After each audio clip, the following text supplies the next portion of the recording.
Hello दोस्तों। हम बात करने जा रहे हैं सीटेट सीडीपी के महत्वपूर्ण प्रश्नों की, जो दोस्तों इम्पोर्टेंट हैं।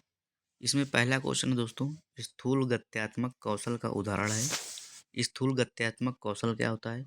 इसमें दोस्तों पूरी बॉडी मूवमेंट होती है। एक सूक्ष्म गतिक कौशल होता है, इसमें पूरी बॉडी मूवमेंट नहीं होती। अब इसमें पहला एग्जाम्पल दोस्तों भागना, दूसरा एग्जाम्पल है आड़ी तिरछी रेखाएं खींचना। फिर दोस्तों यहाँ पर तीसरा एग्जाम्पल है निचोड़ना। चौथा ऑप्शन है पकड़ना। तो दोस्तों मैंने बताया स्थूल गत्यात्मक कौशल में पूरी बॉडी मूवमेंट होती है। तो चारों ऑप्शन में पूरी बॉडी भागना में एग्जाम मतलब मूवमेंट होगी, यानी जब हम दौड़ेंगे तो हमारा पहला ऑप्शन सही हो जाएगा। यानी भागना, जब हम भागेंगे या दौड़ते हैं तो पूरी बॉडी मूवमेंट होती है। तो ये स्थूल गत्यात्मक कौशल का उदाहरण है। अब दूसरा क्वेश्चन क्या है दोस्तों, अधिकतर बच्चे पेन पकड़ना सीखने से पहले ग्लास पकड़ना सीख लेते हैं। विकास का कौन सा सिद्धांत इस विशेष दिशा का वर्णन करता है? यानी सब बच्चे, जैसे 100 बच्चे हैं तो 100 नहीं, कुछ बच्चे, ज़्यादातर उनमें 70-80 बच्चे पेन पकड़ना सीखने से पहले ग्लास पकड़ना सीख लेते हैं। तो जो दोस्तों विकास के 15 सिद्धांत हैं, यानी इसमें सिद्धांत जैसे निरंतरता का सिद्धांत है, समानता का, असमानता का सिद्धांत है, शीर्षगामी शीर्ष पैर, ये सिद्धांत है दोस्तों। तो इसमें कौन सा सिद्धांत इस विशेषता का वर्णन करता है? पहला ऑप्शन दोस्तों शीर्षगामी सिद्धांत, दूसरा ऑप्शन है अधोगामी सिद्धांत, तीसरा ऑप्शन है संपर्क का सिद्धांत, और चौथा ऑप्शन है परिवार और पड़ोस का सिद्धांत। तो दोस्तों शीर्षगामी सिद्धांत होता है सिर से पैर की ओर। संपर्क का सिद्धांत होता है मतलब दोस्तों एक दूसरे के संपर्क में, जो ऐसा कोई सिद्धांत है नहीं। परिवार और आस पड़ोस का कोई सिद्धांत है नहीं। इसमें हमारा दूसरा ऑप्शन हो जाएगा दोस्तों अधोगामी सिद्धांत। इसमें दोस्तों बच्चे पेन पकड़ना सीखने से पहले ग्लास पकड़ना सीख लेते हैं। तो ये अधोगामी सिद्धांत हो जाएगा। पहला शीर्षगामी सिद्धांत क्या है? इसका मतलब सिर से पैर की ओर इसमें विकास होता है। नेक्स्ट स्लाइड चलते हैं दोस्तों, अगला क्वेश्चन देखते हैं।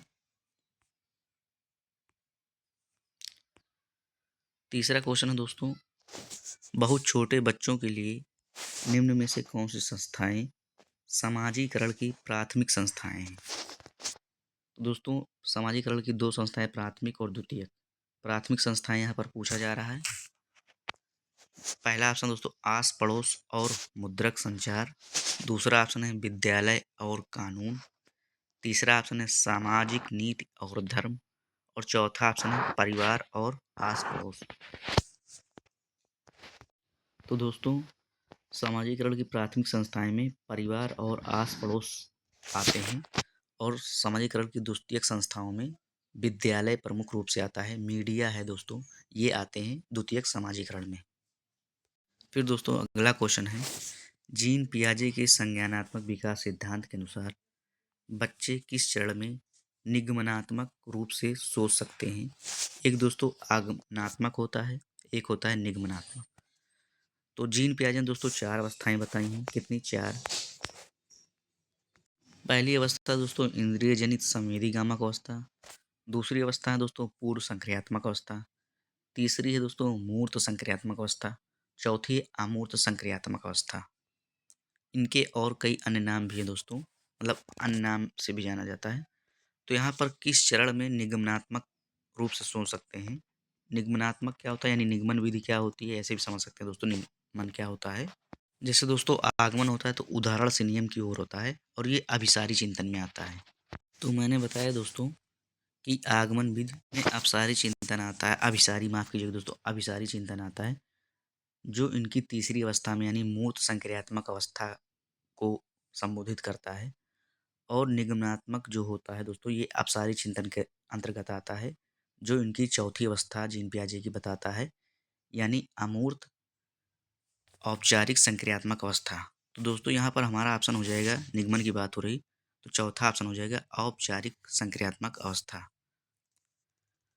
नेक्स्ट स्लाइड चलते हैं, अगला क्वेश्चन देखते हैं। उम्मीद करता हूँ दोस्तों आप सभी समझ पा रहे होंगे। अगला क्वेश्चन दोस्तों, 5 वर्षीय रीना को 2 पारदर्शी समरूप ग्लास दिखाए गए। जो दोनों ही आकार में छोटे और चौड़े थे। दोनों में बराबर मात्रा में दूध डाला गया, जिसे दिखाने पर रीना ने बराबर होने की सहमति जताई।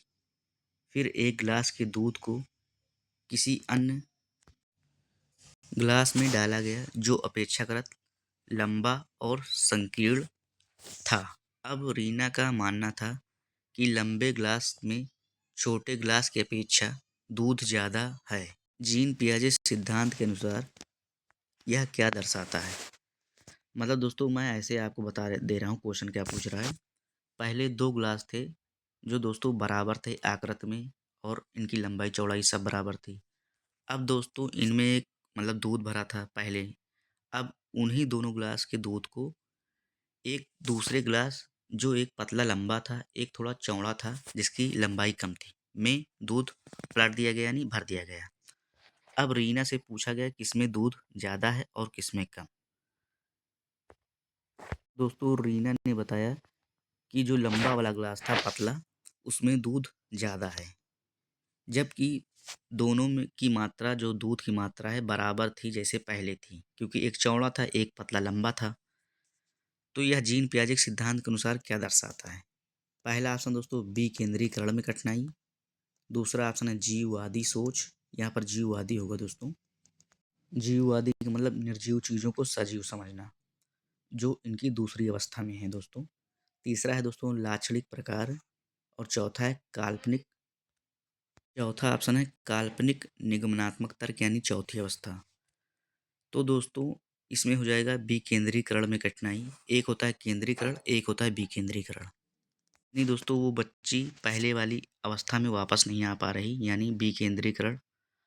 पलटावी नहीं कर पा रही, यानी पलट नहीं पा रही चीज़ों को, पहले वाले में नहीं जा पा रही, वो उसी चीज़ पे टिकी हुई है। तो उम्मीद करता हूँ दोस्तों आप सभी समझ पाए होंगे क्वेश्चन। ये क्वेश्चन आप लोग को मिला भी होगा प्रीवियस ईयर में। थैंक यू दोस्तों। वीडियो को ज़्यादा से ज़्यादा शेयर कर दीजिएगा और चैनल को सब्सक्राइब कर दीजिएगा दोस्तों। Thank you. हम सभी अगली क्लास में मिलते हैं।